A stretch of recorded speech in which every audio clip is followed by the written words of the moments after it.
Welcome back to What Arty Noobs for General Disturbance. This is an AMX ELC 901. It's a tier 6 French light tank, a premium light tank at that.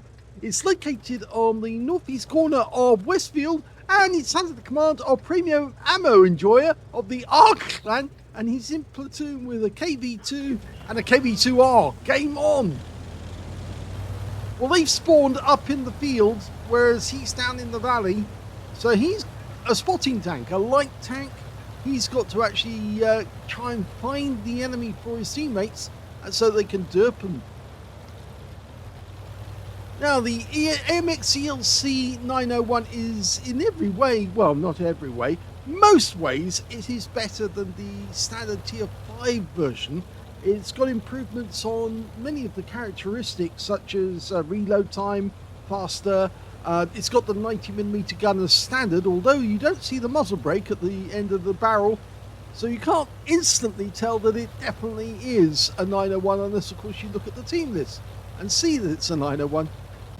Used to be one of the things about the AMX ELC, you could tell which gun he had by whether or not there was a muzzle brake. Okay, well, he's managed to make his way to the corner, and there is an AMX ELC in this game, but he's not. He's a standard one, and he's down in the valley, and our Cromwell's decided to go all in. Oh, he fell over. He managed to tumble, but it looks like the ELC went out to the Cromwell anyway. So he's changed position to actually get spots on this guy, an ARMT. It's a tier 6 game with tier 5 tanks in it. Now, we lost the Cromwell. He also went out, taken out by a box tank of all things. Now, with the 90mm gun, it's 240 alpha, of course, as standard, 120mm of pen, and a fairly fast shot velocity as well. With the premium rounds, it's 160mm of pen, and he gets a shot in, but he pulls back because, of course, he didn't know if he was going to be spotted or not, and he wasn't, so it's okay. There's the box tank moving through the field. Managed to put himself behind that building, but he's not. He's fully exposed now. And now he's out of the game, and that's a good kill, that one. It's his first kill, but it's also an important kill because, of course, that's the guy who killed the Cromwell. Now look at this VK. He snuck up. He came round through the valley, and now he got around into that guy before he got taken out by the Churchill 1. Over on the other side of the valley, a Striv M42 forgets that he's actually visible from a long way away, but the shell actually goes directly in front of him. Not what he wanted. Should be able to take shots like that accurately. He's worried about that ARMT, so he just kept an eye. That's better. And he got his second kill from this one as well.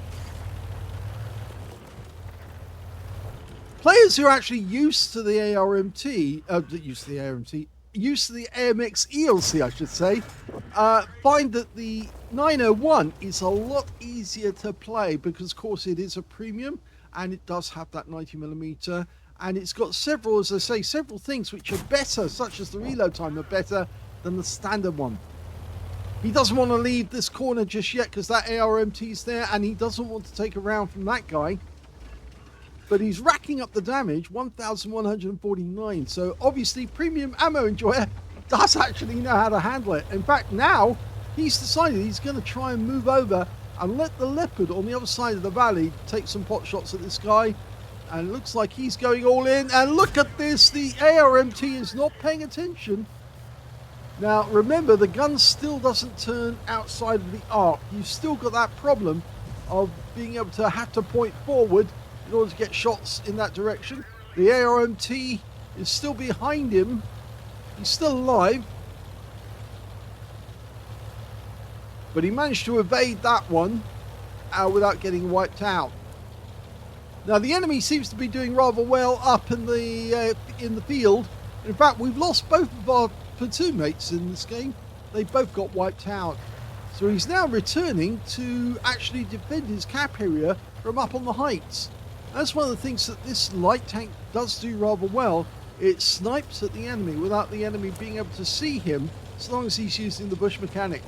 We've still got a T1 out in the field and a bathtub, an S35CA, but we've just lost the T1. So now we're in a position where we're having to defend against the enemy horde who are heading in our direction. We're 3 tanks down on the enemy.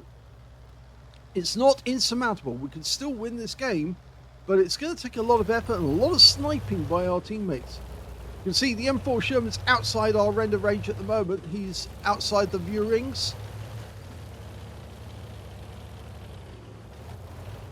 He's trying to pick the right position to fire from to start with, to give him a good all-round view without being spotted.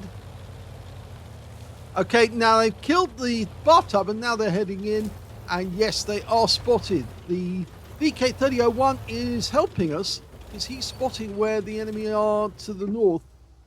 There they are, and they're taking shots at him, and he's gone. So now it's 2 against 7, and he gets a hit with the first shot. This is where his accelerated reload will be very handy. The enemy are making their way down to the cap, and there's an M4 Sherman. 1 shot takes care of him. Now, he did pop out there for a moment. Did he get spotted? No, he didn't. He's just too far away for the enemy to spot, and now he's trying to use the bush mechanic. He does pump one in, hits the tracks on the KV-1, but again, he didn't get spotted. The enemy are starting to cap. They're firing in this general direction, and now we've got a CDT coming up from the valley as well.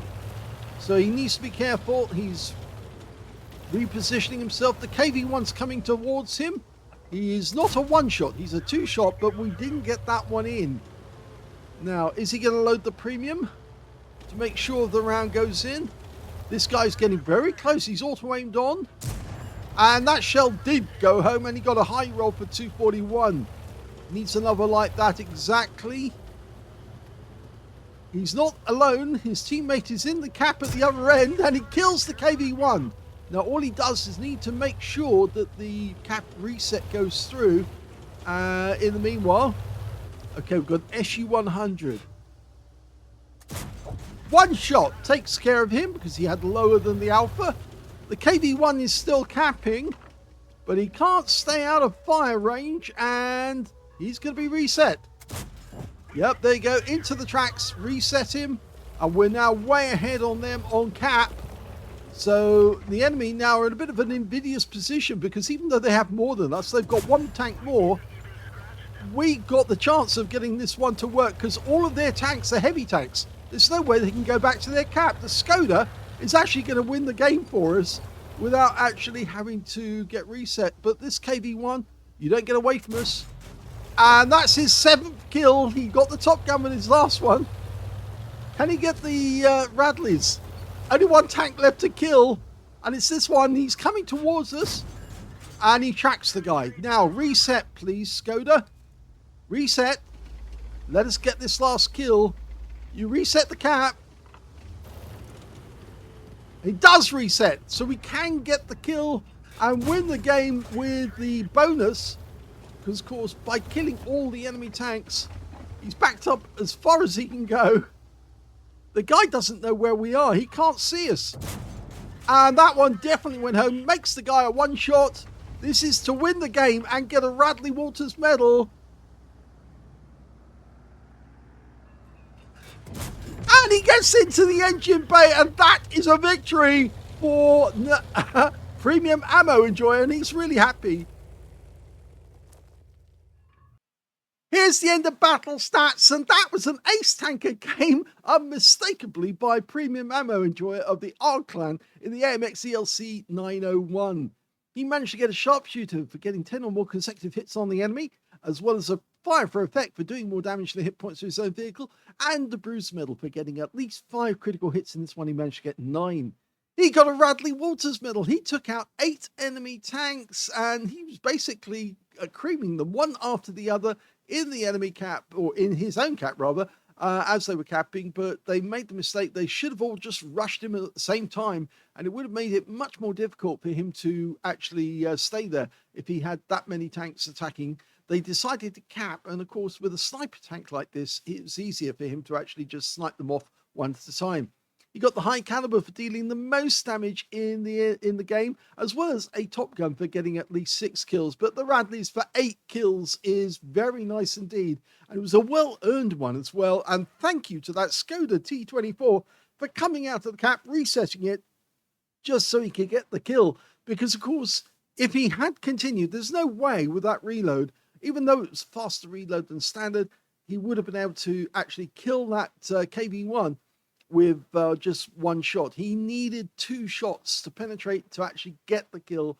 And by resetting, that guy gave up an invader medal, but he got the bonus instead. And he also got the most valuable assistant in this game to PremiumAmmoEnjoyer. Let's have a look at the team score. The highest damage was 2,957 hit points. The second highest in this game turned out to be our KV2R, one of his platoon mates, who got 1,501, so he was obviously enjoying himself. And the third highest was the Churchill one with 1,494. Special mention for this guy, Feist Yardvark of the Ghost Clan, who actually got 511 hit points, was still alive in his Skoda at the other end of the game. He got 1 kill. When it came to kills, we can see that, yes, PremiumAmmoEnjoyer got 8 kills, so he definitely got more kills than the rest of his team combined. And the next highest scorers were 2 kills by the KV-1, the SU-100M100I, the M4 Sherman, and the Churchill 7 on the enemy team. And when it came to base XP, he's got that one too. So he's got the top in all 3 columns. He's the only player to get over 1,000 base. He got 1,432, with the KV2R of his platoon getting 730, and the Churchill 1 getting 689. And that Skoda, 410, which I'm sure he was very happy. I mean, he gave up a medal, but he won the game, or they won the game in style. And if I was in the guy at the other end, I would have given up as well to allow that AMX ELC to get the kill, because he could still cap and win. Even if the AMX ELC had been taken out, he could have still capped and won, because the KV-1 would have taken forever to get to the other end. And of course, he probably could have killed him himself anyway. So very well played. Let's have a look at detail. 22 shots fired, 21 direct hits, and 16 penetrations. You get 44 rounds of ammo in the 901. So he really didn't break sweat. 2,957 hit points of damage, of which 933 were at more than 300 meters. So you can see a lot of his shots were actually at close range. 2 vehicles spotted, 10 enemy vehicles damaged, 8 killed, and he also got 145 hit points for spotting assist and 69 defense points. So he just missed out on getting a defender medal by just 1 capture point. On a premium count, he actually made 75,881 credits from this game, including 65,000 for a mission completion. And yes, he did have to use a couple of rounds of premium ammo, I think, in this one, so that's why his ammo cost is a little higher. But he got 30 bonds for another mission achievement, and he took away 4,940 experience points out of that one. But I think really in this case, in this instance, he didn't get any mission completion, and he certainly earned those 4,940. So a very good little game. He says just a harmless little light tank. It's not really that harmless. And of course, everyone's got one of these. If you were active in the game in the past, in the past since 2.0 came out, because of course it was given free of charge so long as you completed a certain number of games, I think it was. But yes, interesting tank. It's not the same as the AMX ELC, but it's better, but it is a 1 tier higher. So you are going to see some higher tier opponents. But in this game, it worked out very nicely indeed. Hope you enjoyed that replay. If you did, please give this video a like. And thank you for watching.